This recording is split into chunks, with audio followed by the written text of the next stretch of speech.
नमस्कार, SBT news में आपका स्वागत है। पेश है 5 जून बुधवार सुबह 6:15 बजे राजस्थान की बड़ी खबरें।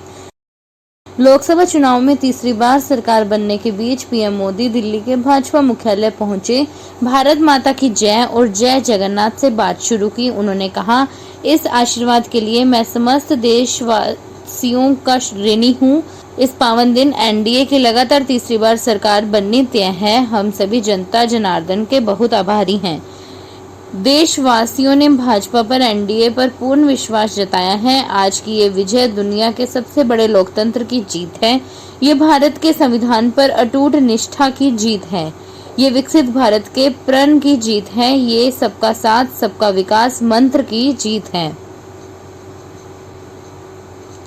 कांग्रेस नेता राहुल गांधी ने कहा कि इस चुनाव में देश के जनादेश ने साफ कर दिया कि अब उन्हें प्रधानमंत्री नरेंद्र मोदी और गृह मंत्री अमित शाह नहीं चाहिए।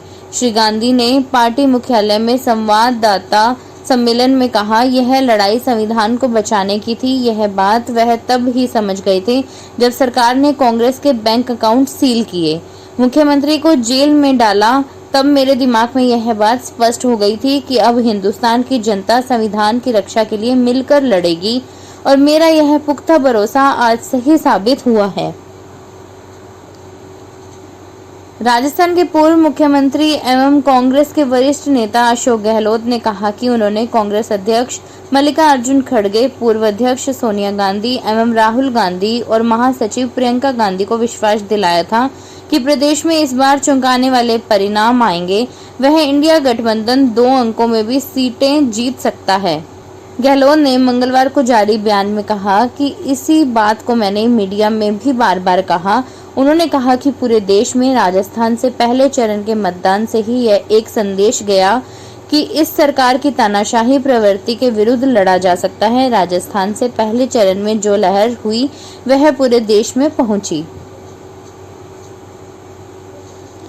केंद्रीय गृह मंत्री अमित शाह ने लोकसभा चुनाव में राष्ट्रीय जनतांत्रिक गठबंधन को मिली जीत को प्रधानमंत्री नरेंद्र मोदी के विकसित भारत के विजन में विश्वास की जीत करार देते हुए मतदाताओं को धन्यवाद दिया है।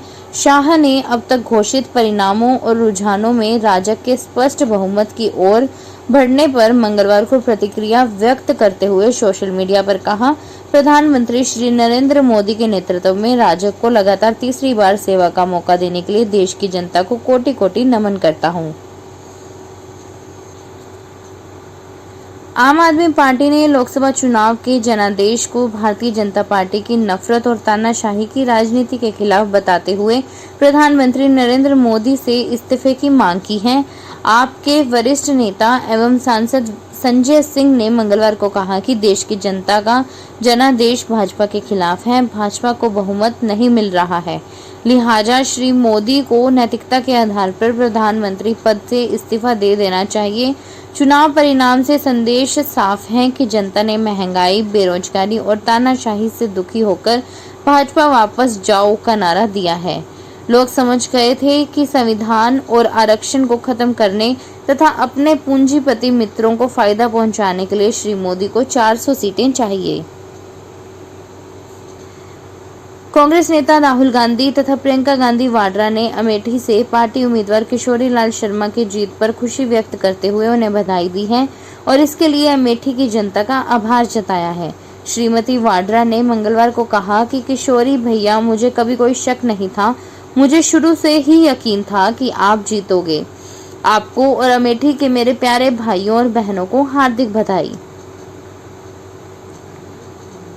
कोटा लोकसभा सीट से ओम बिड़ला को 7,44,396 वोट और प्रहलाद गुंजल को 7,02,623 वोट मिले हैं। बिड़ला की हर राउंड में लीड बरकरार रही। पहले 6 राउंड में लीड 2,000 आ गई थी, 7वें राउंड में वापस 14,000 के आसपास आ गई। विधानसभा वार हर क्षेत्र की काउंटिंग के लिए 14 टेबल लगाया गया था। सभी विधानसभा सीट के कुल मिलाकर 156 राउंड हैं। एनटीए ने मंगलवार शाम को नीट परीक्षा का रिजल्ट जारी कर दिया है। एक बार फिर कोटा कोचिंग के स्टूडेंट्स ने अपना परचम लहराया है। इस बार एक ही रैंक पर कई स्टूडेंट शामिल हैं। कोटा में स्टूडेंट्स का रिजल्ट कंपाइल किया जा रहा है, हालांकि टॉप 10 में कोटा स्टूडेंट्स शामिल हैं। नीट यूजी 2024 परीक्षा 5 मई 2024 को हुई थी, जिसमें लगभग 24 लाख स्टूडेंट्स ने रजिस्ट्रेशन कराया था। नीट में शामिल होने वाले विद्यार्थियों का अब तक का यह सबसे बड़ा आंकड़ा है।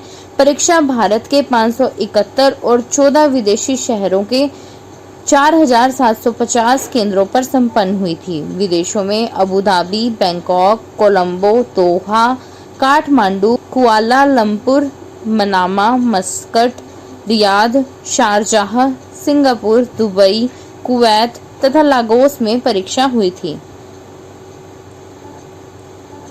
भरतपुर लोकसभा सीट पर कांग्रेस प्रत्याशी संजना जाटव ने जीत दर्ज की है।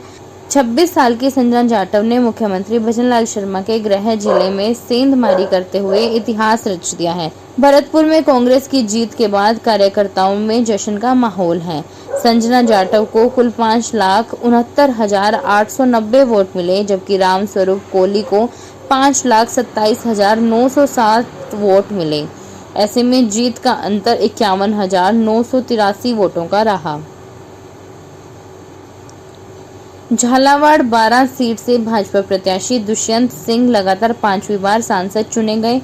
उन्होंने इस सीट पर एक तरफा जीत हासिल करते हुए कांग्रेस के उर्मिला जैन भाया को करीब 4.25 लाख वोटों से हराया। भाजपा इस सीट पर लगातार 10वीं बार अजेय रही।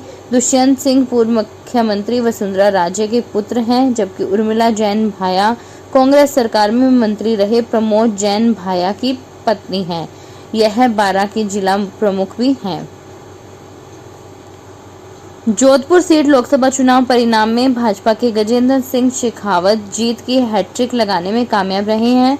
उन्होंने कांग्रेस के करण सिंह उचियारड़ा को हराया। मतगणना में शुरुआती रुझानों से ही गजेंद्र सिंह ने लीड बनाई थी। हालांकि कांग्रेस ने कड़ा संघर्ष किया, लेकिन जीत में नहीं बदल पाई। इस बार भाजपा व गजेंद्र सिंह का जीत का अंतर घटा है। शेखावत ने कहा, सरकार बनाने के बहुमत के आंकड़े से भाजपा गठबंधन कहीं आगे है। उन्होंने कहा कि भाजपा नेताओं कार्यकर्ताओं के परिश्रम और पीएम मोदी के लिए गए कामों के चलते ही जोधपुर में जीत मिली है।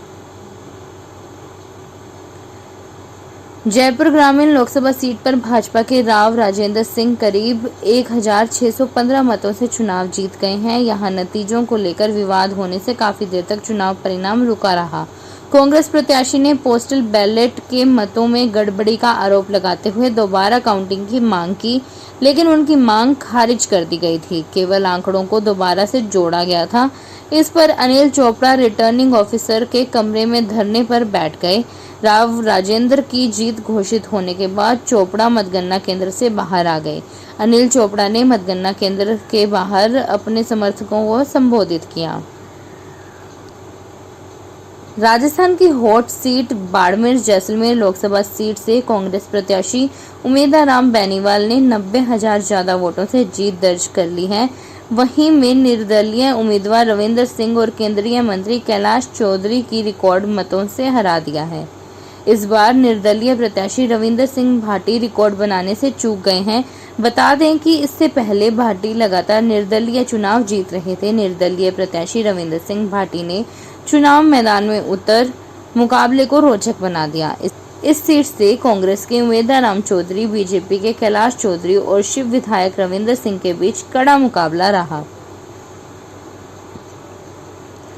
नागौर में लोकसभा चुनाव के नतीजे घोषित कर दिए गए हैं। यहां इंडी गठबंधन के रालोपा प्रत्याशी हनुमान बेनीवाल ने 42,225 वोटों से जीत हासिल की।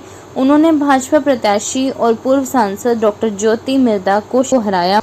इस मौके पर हनुमान बेनीवाल ने मीडिया से विशेष बातचीत में कहा, नागौर में चुनाव के बाद ज्योति मिर्धा ने हरियाणा में जाकर कांग्रेस के लिए वोट मांगे।